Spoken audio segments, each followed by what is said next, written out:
Friends, welcome to our channel.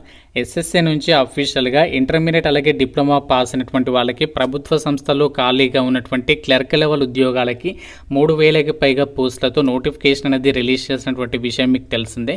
ఈ jobs గురించి ఈ వీడియోలో అప్లికేషన్ అనేది ఎలా సబ్మిషన్ చేయాలి, మొబైల్ ద్వారానే ఎలా step by step application submission చేయాలి, ఆ ప్రాసెస్ అనేది మీకు ఈ వీడియోలో చూపించబోతున్నాను. సో మీరు నోటిఫికేషన్ గురించి తెలుసుకోవాలి అనుకుంటే ఇక్కడ మీకు పైన కార్డ్స్లో లింక్ ఇస్తున్నాను. మన ఛానల్లో కంప్లీట్ డీటెయిల్స్తో అన్ని డీటెయిల్స్ని కవర్ చేస్తూ వీడియో అప్లోడ్ చేసా. ఆ లింక్ పైన క్లిక్ చేసి మీరు వీడియో అయితే చూడండి. సో ఇప్పుడు మనము అప్లికేషన్ ప్రాసెస్లోకి అయితే వెళ్ళిపోదాం. దానికంటే ముందు ఒకే ఒక చిన్న రిక్వెస్ట్, చూస్తున్న ప్రతి ఒక్కరు ఇప్పుడు చూస్తున్నారు కదా, సో లైక్ చేసి అయితే చూడండి. సో మీరు లైక్ చేస్తే ఏంటంటే ఇలాంటి అప్డేట్స్ ప్రొవైడ్ చేయడానికి నాకు కూడా కొంచెం బూస్టప్ అయితే అవుతుంది. కాబట్టి తప్పనిసరిగా లైక్ చేయండి, మీ ఫ్రెండ్స్ కూడా షేర్ చేయండి. వీడియోని ఎండ్ వరకు చూస్తే మీకు ఎలాంటి మిస్టేక్స్ లేకుండా అప్లికేషన్ ప్రాసెస్ అనేది మీరు సబ్మిషన్ అనేది మొత్తం చూసేసి సబ్మిషన్ అనేది చేసేసేయచ్చు. ఛానల్ని ఫస్ట్ టైం చూస్తున్న వాళ్ళందరికీ రిక్వెస్ట్, తప్పనిసరిగా సబ్స్క్రైబ్ చేసుకొని చూడండి. డీటెయిల్స్లోకి వెళ్లే ముందు ఒక చిన్న అప్డేట్. పెన్షన్ శాఖలో మనకి గ్రేడ్ ఏ ఆఫీసర్ ఉద్యోగాలకి నిన్న నోటిఫికేషన్ అయితే రిలీజ్ అయింది. 1,50,000కి పైగానే స్టార్టింగ్ సాలరీ ఉంటుంది. ఆల్రెడీ నేను నిన్న మన ఛానల్లో వీడియో అయితే అప్లోడ్ చేస్తాను. ఇంకా చూడని వారు ఇక్కడ మీకు పైన కార్డ్స్లో లింక్ ఇస్తున్నాను. ఇంట్రెస్ట్ ఉన్న వాళ్ళు చూసేసి అప్లై చేయండి. రిక్రూట్మెంట్కి సంబంధించి ఇంపార్టెంట్ డేట్స్ అయితే చూద్దాము. ఈ రిక్రూట్మెంట్కి సంబంధించి ఆల్రెడీ అప్లికేషన్ ప్రాసెస్ స్టార్ట్ అయింది. సో లాస్ట్ డేట్ వచ్చేసి జూలై 18th వరకు కూడా మీరు ఆన్లైన్ విధానంలో అప్లై అయితే చేసుకోవచ్చు. ఫీజు విషయానికి వచ్చినట్లయితే కేవలం ₹100 మాత్రమే అప్లికేషన్ ఫీజు. అది కూడా ఎవరు పే చేయాలి అంటే జనరల్, ఈడబ్ల్యూఎస్, ఓబీసీ అబ్బాయిలు మాత్రమే పే చేయాలి. అమ్మాయిలకి, ఎస్సీ, ఎస్టీ అలాగే పీడబ్ల్యూడీ క్యాండిడేట్స్కి ఫీజు అనేది లేదు. టోటల్గా మనకి 3,131 వేకెన్సీస్ని రిక్రూట్మెంట్ చేస్తున్నారు. అన్నీ కూడా పర్మనెంట్ సెంట్రల్ గవర్నమెంట్ జాబ్స్ కాబట్టి ప్రతి ఒక్కరు కూడా అప్లికేషన్స్ అయితే పెట్టుకోవచ్చు. సిహెచ్ఎస్ఎల్ జాబ్స్కి సంబంధించి మీరు అప్లై చేసేటప్పుడు మొబైల్లో అప్లై చేయాలి అంటే మనకి కావాల్సినటువంటి డాక్యుమెంట్స్ అంటే ఏమేమి డాక్యుమెంట్స్ అప్లోడ్ చేస్తామంటే మనము ఫోటోగ్రాఫ్ వచ్చేసి అప్లోడ్ చేయాల్సినటువంటి పని లేదు. డైరెక్ట్గా మనము కెమెరా ఆప్షన్ యూజ్ చేసి డైరెక్ట్గా సెల్ఫీ తీసి అప్లోడ్ చేయాలి. మెయిన్గా మనకి అప్లోడ్ చేయాల్సినటువంటి డాక్యుమెంట్ ఏంటి అంటే సిగ్నేచర్ అన్నమాట.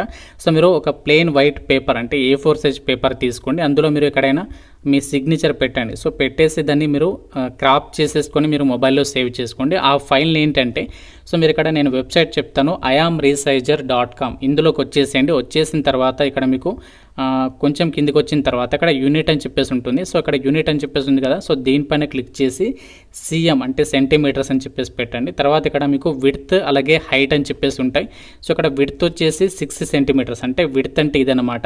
So width 6 centimeters, height 2 centimeters set చేసేసి ఇక్కడ మీరు ఏం చేస్తారు, సెలెక్ట్ ఇమేజ్ మీద క్లిక్ చేసి మీరు ఏదైతే క్రాప్ చేసినటువంటి ఫోటో ఏదైతే తీసారో సిగ్నేచర్కి సంబంధించి అది ఇక్కడ అప్లోడ్ చేసేసి తర్వాత ఏంటి అంటే మీరు డైరెక్ట్గా పైనకి వెళ్ళేసి సో మీరు డౌన్లోడ్ ఆప్షన్ ఉంటుంది, డైరెక్ట్గా డౌన్లోడ్ చేసుకొని దాన్ని మీరు అప్లోడ్ చేస్తే మీకు ఎలాంటి ఇష్యూస్ అయితే రావు, అంటే ఎలాంటి సబ్మిషన్ కాకపోవడం అలాంటివి ఏమి ఉండవు అనమాట. సో ఇది అందరూ కూడా గమనించి సో ఈ ప్రాసెస్ ఫాలో అవ్వండి.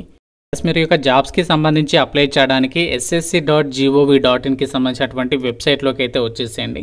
సో ఈ వెబ్సైట్ అనేది ఓపెన్ చేసిన తర్వాత ఈ యొక్క వెబ్సైట్ త్రూగా మీరు ఆల్రెడీ 1 టైం ప్రొఫైల్ రిజిస్ట్రేషన్ అనేది కంప్లీట్ చేసుకున్నట్లయితే సో డైరెక్ట్గా మీరు ఇందులో లాగిన్ అప్లై చేసేసేయచ్చు అనమాట. సో మీరు డైరెక్ట్గా రిజిస్ట్రేషన్ నెంబర్ ఉంటుంది కదా, మీరు ఆల్రెడీ రిజిస్ట్రేషన్ చేసుకుంటే ఆ నెంబర్ ఎంటర్ చేసి పాస్వర్డ్ ఎంటర్ చేసి ఈ యొక్క క్యాప్చా ఎంటర్ చేసేసి సో డైరెక్ట్గా లాగిన్ మీద క్లిక్ చేసి మీరు అప్లికేషన్ సబ్మిషన్ చేయొచ్చు. లేదు మేము ఇక్కడ ఈ యొక్క వెబ్సైట్ త్రూగా ఫస్ట్ అప్లై చేస్తున్నాం అనుకుంటే ఇక్కడ మీరు రిజిస్టర్ నౌ అని చెప్పేసి ఉంటుంది కదా, సో దానిపైన క్లిక్ చేస్తే మీకు ఈ విధంగా వస్తుంది 1 టైం రిజిస్ట్రేషన్ అని చెప్పేసి. అంటే ఈ యొక్క వెబ్సైట్లో మీరు కంపల్సరీగా జాబ్స్కి అప్లై చేయాలంటే ప్రొఫైల్ అనేది రెడీ చేసుకొని ఉంచుకోవాలంటే ఒక రిజిస్ట్రేషన్ అనేది కంపల్సరీ అనమాట, 1 టైం రిజిస్ట్రేషన్. సో ఇక్కడ ఏంటి అంటే ఇందులో మీరు మీ డీటెయిల్స్, మీ పర్సనల్ డీటెయిల్స్ అలాగే అడిషనల్ డీటెయిల్స్లో మీ యొక్క అడ్రస్, క్వాలిఫికేషన్ ఇవన్నీ కూడా ఇందులో అప్డేట్ అనేది చేస్తామన్నమాట. సో చేసేసిన తర్వాత సో మీకు ఒక రిజిస్ట్రేషన్ నంబర్ అనేది ఇస్తారు ssc.gov.in వాళ్ళు. సో దాని త్రూగా మనము అప్లై చేయాల్సి ఉంటుంది. మీరు ఆల్రెడీ క్రియేట్ చేసుకున్నట్లయితే డైరెక్ట్గా లాగిన్ పైన క్లిక్ చేసేసి సో మనము లాగిన్ అవ్వాలి. నేను ఆల్రెడీ క్రియేట్ చేశాను కాబట్టి డైరెక్ట్గా లాగిన్ అవుతున్నాను. నేను లాగిన్ అయితే అయ్యాను. సో లాగిన్ అయిన తర్వాత మనకి ఈ విధంగా ఉంటుంది. ఇక్కడ మీకు పైన మీ డీటెయిల్స్ అన్ని చూపిస్తుంది. సో అక్కడ మీరు address details and mobile number అవన్నీ కూడా చూపిస్తుంది. అందులో ఏదైనా మిస్టేక్స్ చేస్తే ఎడిట్ చేసుకోవాలనుకుంటే అక్కడ ఎడిట్ రిజిస్ట్రేషన్ డీటెయిల్స్ అని చెప్పేసి ఉంటుంది. సో దాని మీద క్లిక్ చేసి ఎడిట్ అనేది చేసుకోవచ్చు. సో మీరు ఇంతకుముందు ఈ జాబ్స్కి సంబంధించి ఈ యొక్క వెబ్సైట్ త్రూగా SSC CGL కానీ ఏదైనా జాబ్స్కి అప్లై చేస్తే అక్కడ అప్లికేషన్ హిస్టరీలో చెక్ చేసుకోవచ్చు. ప్రజెంట్ ఇప్పుడు మనము SSC CHSL నోటిఫికేషన్కి అప్లై చేయాలి కాబట్టి ఇక్కడ లైవ్ ఎగ్జామినేషన్స్లో combined higher secondary level 10+2 examination అని చెప్పేసి ఉంటుంది. సో ఇక్కడ అప్లికేషన్ ప్రాసెస్కి సంబంధించి డేట్స్ కూడా చూడొచ్చు. ఇక్కడ మీరు డైరెక్ట్గా అప్లై మీద క్లిక్ చేయగానే మనకి ఈ విధంగా పేజ్ అనేది వస్తుంది. సో ఇక్కడ ఇన్స్ట్రక్షన్స్ అన్ని కూడా ఇచ్చారు, ఒకసారి అన్ని కూడా క్లియర్గా ఒకసారి చెక్ చేసుకోండి. సో చెక్ చేసుకున్న తర్వాత ఫిల్ ఫామ్ మీద క్లిక్ చేయాలి. అక్కడ ఫిల్ ఫామ్ మీద క్లిక్ చేయగానే మనకి ఈ యొక్క ఇంటర్ఫేస్ అనేది ఇలా వస్తుంది. మీకు ఇక్కడ పైన క్యాండిడేట్ డీటెయిల్స్కి సంబంధించి అంటే మన డీటెయిల్స్ ఉంటాయి, పర్సనల్ డీటెయిల్స్. సో అవన్నీ కూడా క్లియర్గా ఒకసారి చూడండి. సో అందులో మనము ఎడిట్ చేసుకోవాల్సినటువంటి ఏమో లేదు. డైరెక్ట్గా ఏంటంటే మీరు కిందికి వచ్చేసి డైరెక్ట్ నెక్స్ట్ మీద అయితే క్లిక్ చేయాలి. సో నెక్స్ట్ మీద క్లిక్ చేయగానే ఈ విధంగా వస్తుంది. తర్వాత ఓకే మీద క్లిక్ చేయాలి. మనకి నెక్స్ట్ ఏంటి అంటే హైయెస్ట్ ఎడ్యుకేషనల్ క్వాలిఫికేషన్. ఇక్కడ మీరు మీ క్వాలిఫికేషన్ ఏంటి, మీరు ఎంతవరకు చదువుకున్నారు, మీరు ఒకవేళ డిగ్రీ చదివితే డిగ్రీ పెట్టండి, లేదు మేము ఓన్లీ ఇంటర్మీడియట్ చదివామనుకుంటే హైయర్ సెకండరీ పెట్టండి, లేదు మీరు డిప్లొమా పాస్ అయితే డిప్లొమా పెట్టండి. ఆ విధంగా అనమాట. ఈ జాబ్స్కి అప్లై చేయాలంటే మీరు ఏ విభాగంలో ఇంటర్ చేసినా అలాగే మీరు ఏ విభాగంలో డిప్లొమా చేసినా కూడా అప్లై చేసుకోవచ్చు. కాకపోతే ఇక్కడ ITI వాళ్ళకైతే ఛాన్స్ లేదు. సో ఇక్కడ నేను హైయర్ సెకండరీ అని పెట్టాను. మీరు ఒకవేళ డిగ్రీ చదివితే డిగ్రీ కూడా పెట్టచ్చు, ప్రాబ్లం లేదు. సో తర్వాత ఇక్కడ details of qualifying educational qualification అని చెప్పేస్తుంది. సో దీని మీద క్లిక్ చేసి 12th స్టాండర్డ్ అని చెప్పేసి పెట్టండి. సో తర్వాత ఎడ్యుకేషనల్ క్వాలిఫికేషన్ స్టేటస్. సో ఇక్కడ ఏంటి, మీరు ఆల్రెడీ పాస్ అయితే పాస్డ్ అని చెప్పేసి, లేదు మీరు ఇంకా రిజల్ట్స్ కోసం వెయిట్ చేస్తున్నారనుకుంటే, ప్రజెంట్ ఎవరైతే ఫైనల్ ఇయర్ చదువుతున్నారనుకుంటే సో వాళ్ళు ఇక్కడ అపియరింగ్ అని చెప్పేసి పెట్టాలి. సో ఇక్కడ ఆల్రెడీ కంప్లీట్ అయిన వాళ్ళు పాస్డ్ అని చెప్పేసి పెట్టాలి. తర్వాత ఏ ఇయర్లో పాస్ అయ్యారో ఆ యొక్క ఇయర్ అనేది సెలెక్ట్ చేసుకోవాలి. సో తర్వాత ఏ బోర్డులో పాస్ అయ్యారు, తెలంగాణ, ఆంధ్రప్రదేశ్, ఇక్కడ మీరు స్టేట్ అనేది సెలెక్ట్ చేసేసేయండి, స్టేట్. సో తర్వాత so next university or board అని చెప్పేసి ఉంటుంది. సో అది ఇక్కడ సెలెక్ట్ చేసుకోవాలి. తర్వాత రోల్ నెంబర్. సో ఇక్కడ రోల్ నెంబర్ అనేది ఎంటర్ చేసేయండి. రోల్ నెంబర్ అంటే మీన్స్ హాల్ టికెట్ నెంబర్, అది ఎంటర్ చేయండి. తర్వాత పర్సంటేజ్, నెక్స్ట్ CGPA. సో తర్వాత ఏంటి అంటే సేవ్ అండ్ నెక్స్ట్ మీద క్లిక్ చేయాలి. నెక్స్ట్ ఏంటి అంటే అడిషనల్ ఇన్ఫర్మేషన్ 1 అని చెప్పేసి ఇక్కడ వస్తుంది. ఇక్కడ మీరు ఏం చేయాలంటే, సో మీరు ఒకవేళ ఎక్స్ సర్వీస్ మ్యాన్ అంటే ఆర్మ్డ్ ఫోర్సెస్లో మీరు ఎవరైనా జాబ్ చేశారా అని చెప్పేసి అడుగుతున్నారు. సో ఇక్కడ నో పెట్టండి. ఎక్స్ సర్వీస్ మ్యాన్ వాళ్ళైతే మాత్రమే ఎస్ పెట్టాలి. తర్వాత మీరు ఒకవేళ ఏజ్ రిలాక్సేషన్ అనేది కోరుకుంటే, అంటే మీకు మినిమం 18 నుంచి ఈ జాబ్స్కి అప్లై చేయాలంటే 27 years ఏజ్ ఉండాలి. లేదు మీకు ఒకవేళ ఎక్కువ ఏజ్ ఉండి ఏజ్ రిలాక్సేషన్స్ కావాలి అనుకుంటే OBC వాళ్ళకి +3 years, SC ST వాళ్ళకి +5 years, PWD క్యాండిడేట్స్కి +10 years ఏజ్ రిలాక్సేషన్స్ ఇస్తారు గవర్నమెంట్ వాళ్ళు.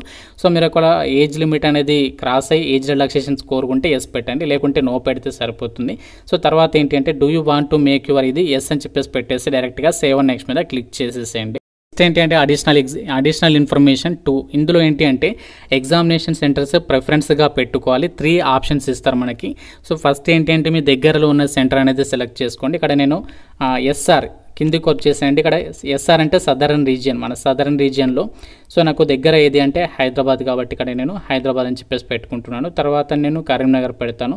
సో ఆ విధంగా నాకు ఏదైతే దగ్గర ఉన్నాయో అది పెట్టుకుంటున్నాను. సో మీకు ఏది దగ్గర అనిపిస్తే అది పెట్టండి. తర్వాత ఇక్కడ నేను సో నెక్స్ట్ SR సదరన్ రీజియన్లోనే నెక్స్ట్ నాకు నచ్చినటువంటి ఏదైతే లొకేషన్ ఉందో అది పెట్టేస్తున్నాను. ఈ విధంగా పెట్టేసిన తర్వాత నెక్స్ట్ ఏంటి అంటే medium for computer based examination. నేను ఆల్రెడీ నోటిఫికేషన్లో చెప్పాను. సో మీరు ఒకవేళ తెలుగులో క్వశ్చన్స్ రావాలి అనుకుంటే 22 అని చెప్పేసి ఉంటుంది తెలుగుది. ఇక్కడ మీరు కిందికి వచ్చేసి చూడండి 22. సో మీరు తెలుగు కావాలంటే తెలుగు, లేదు నాకు ఇంగ్లీష్లోని క్వశ్చన్స్ రావాలనుకుంటే సెకండ్ ఆప్షన్ సెలెక్ట్ చేసుకోవాలి. సో తెలుగులో కావాలంటే లాస్ట్ నుంచి సెకండ్ ఇది సెలెక్ట్ చేయండి. తర్వాత మళ్ళీ మనము అదే ఆప్షన్ సెలెక్ట్ చేయాలి. నెక్స్ట్ ఇది కూడా వెరిఫై అంటే మళ్ళీ అదే ఆప్షన్. సో తర్వాత medium of typing test. So typing test దగ్గర మాత్రం మీరు కేర్ఫుల్గా ఉండండి. సో మీరు ఇంగ్లీష్, హిందీ 2 ఉంటాయి. సో ఇంగ్లీష్ అని పెట్టుకోండి. తర్వాత మళ్ళీ ఇక్కడ ఇంగ్లీష్ అని చెప్పేసి పెట్టండి. సో నెక్స్ట్ ఇక్కడ ఇది అవసరం లేదు, ఇవి 2 వదిలేసేయండి. 27.1, 27.2 వదిలేసేయండి. తర్వాత 27.3 వచ్చేసి do you have a physical limitation అని చెప్పేసి ఉంది. సో ఇది నో పెట్టండి. సో తర్వాత ఇక్కడ నెక్స్ట్ ఫైనల్గా ఏంటి అంటే 28ది whether 12th standard pass in science stream with maths, అంటే ఎవరైతే ఎంపీసీ చదివారో సో వాళ్ళు మాత్రం ఇది ఎస్ పెట్టాలి. సో లేదా మీరు ఏ విభాగంలో, అంటే మీరు సిఈసి చదివిన వాళ్ళు కానీ నార్మల్గా మ్యాథ్స్ సైన్స్ స్ట్రీమ్లో కాకుండా మీరు వేరే విభాగంలో చదివితే మాత్రం వాళ్ళు నో పెట్టాల్సి ఉంటుంది, గమనించాలి. సో ఎవరైతే ఇంటర్లో ఎంపీసీ చదివి ఉంటారో వాళ్ళు మాత్రమే ఇది ఎస్ పెట్టాలి. తర్వాత సేవ్ అండ్ నెక్స్ట్ మీద క్లిక్ చేయాలి. ఈ విధంగా వస్తుంది. తర్వాత ఓకే మీద క్లిక్ చేయాలి. మీకు నెక్స్ట్ నెట్ సెంటర్కి వెళ్లకుండా మొబైల్లోనే సింపుల్గా చేసుకునేలా ప్రాసెస్ అనేది చెప్తున్నాను. సో మీరు కేర్ఫుల్గా ఫాలో అయ్యి ఈ డీటెయిల్స్ అన్ని కూడా ఈజీగా మీరు చేసేసేయచ్చు అనమాట, అప్లికేషన్ ప్రాసెస్ అంతా కూడా. సో మనకి నెక్స్ట్ ఏంటి అంటే అప్లోడ్ ఫోటోగ్రాఫ్ అండ్ సిగ్నేచర్ పేజీలోకి అయితే వచ్చేస్తాము. సో ఇక్కడ ఏంటి అంటే మీరు ఒక యాప్ అనేది డౌన్లోడ్ చేసుకోవాల్సి ఉంటుంది మీ మొబైల్లో. ఆ యాప్ ఏంటి అంటే మై ఎస్ఎస్సి, అఫీషియల్ ఎస్ఎస్సికి సంబంధించినటువంటి యాప్ అనమాట. సో మీరు మై ఎస్ఎస్సి యాప్ అనేది ప్లే స్టోర్ నుంచి డౌన్లోడ్ చేసుకోవచ్చు. డైరెక్ట్గా మీరు వెళ్ళి సెర్చ్ చేయండి, వచ్చేస్తుంది. తర్వాత అది డౌన్లోడ్ చేసుకున్న తర్వాత మీరు ఏదైతే రిజిస్ట్రేషన్ నెంబర్ ఎంట్రీ చేస్తారో ఇందులో సేమ్ అదే రిజిస్ట్రేషన్ నెంబర్ అలాగే అదే పాస్వర్డ్ అనేది ఎంట్రీ చేసి లాగిన్ అయితే సేమ్ ఇంటర్ఫేస్ అనేది మీకు మొబైల్లో కనిపిస్తుంది. సో అక్కడ కూడా మీరు అప్లికేషన్ స్టేటస్ చెక్ చేసుకోవచ్చు. అక్కడ ఏదైనా ఎడిట్ చేసుకోవాలనుకుంటే ఎడిట్ చేసేసుకోవచ్చు అనమాట. సో మీరు డైరెక్ట్గా నెక్స్ట్ ఏంటి అంటే యాప్ డౌన్లోడ్ చేసుకున్న తర్వాత లాగిన్ అయిన తర్వాత గో టు డాష్ బోర్డ్, అంటే డాష్ బోర్డ్లోకి వెళ్ళాలి. సో తర్వాత మై అప్లికేషన్లోకి వెళ్ళాలి. వెళ్ళిన తర్వాత అక్కడ మీకు కంటిన్యూ బటన్ అని చెప్పేసి ఉంటుంది. రెస్పెక్టివ్ ఎగ్జామినేషన్కి సంబంధించి మీరు డైరెక్ట్గా ఆధార్ అథెంటిఫికేషన్ వెరిఫికేషన్ అనేది అక్కడ మీరు టిక్ చేస్తే కంప్లీట్ అయిపోతుంది. అప్పుడు మీకు ఇక్కడ ఏంటి అంటే సక్సెస్ అని చెప్పేసి వస్తుంది. సో మనకి ఆధార్ అథెంటిఫికేషన్ స్టేటస్ ఇప్పుడు పెండింగ్ ఉంది కదా, అది కంప్లీట్ అయిపోతుంది అనమాట. సో నెక్స్ట్ ఏంటంటే మీరు డైరెక్ట్గా క్యాప్చర్ లైవ్ ఫోటో ఉంది కదా, సో దీని మీద క్లిక్ చేసేసి సో మీరు బ్యాక్గ్రౌండ్ అనేది వైట్గా ఉండేలా చూసుకొని డైరెక్ట్గా మీరు ఇలాంటి స్పెట్స్ క్యాప్స్ ఉంటే అవన్నీ తీసేసి సో మీరు మంచిగా నీట్గా ఆ యొక్క సెల్ఫీ ఫోటో అనేది తీసుకోండి. సో తీసుకునేటప్పుడు ఏంటంటే ఐ అనేది బ్లింక్ చేయాలి ఒకసారి, ఓకేనా. ఐ అనేది బ్లింక్ చేస్తే మీకు డైరెక్ట్గా అది తీసేసుకుంటుంది, గ్రీన్ మార్క్ అనేది వస్తుంది సర్కిల్లో. సో అది కంప్లీట్ అయిన తర్వాత ఏంటి అంటే ఇది చాలా ఇంపార్టెంట్, ఆల్రెడీ చెప్పాను కదా సిగ్నేచర్ అనేది ఎలా రెడీ చేసుకోవాలనేది. సిగ్నేచర్ అది వచ్చేసి ఫైల్ సైజ్ అనేది 20 KB లోపు ఉండాలి. 10 KB నుంచి 20 KB లోపు జేపీఈజీ ఫార్మాట్లో లేదా జేపీఈజీ ఫార్మాట్లో ఉండాలి. ఇమేజ్ డైమెన్షన్స్ ఇచ్చారు. మినిమం 6 సెంటీమీటర్స్ విడ్త్ ఉండాలి, 2 సెంటీమీటర్స్ హైట్ అనేది ఉండాలన్నమాట. రెజల్యూషన్ ఆఫ్ 300 DPI అని చెప్పేసి ఇచ్చారు, ఇది అవసరం లేదు. సో ఇది మాత్రం మీరు కేర్ఫుల్గా అయితే చూసుకోండి.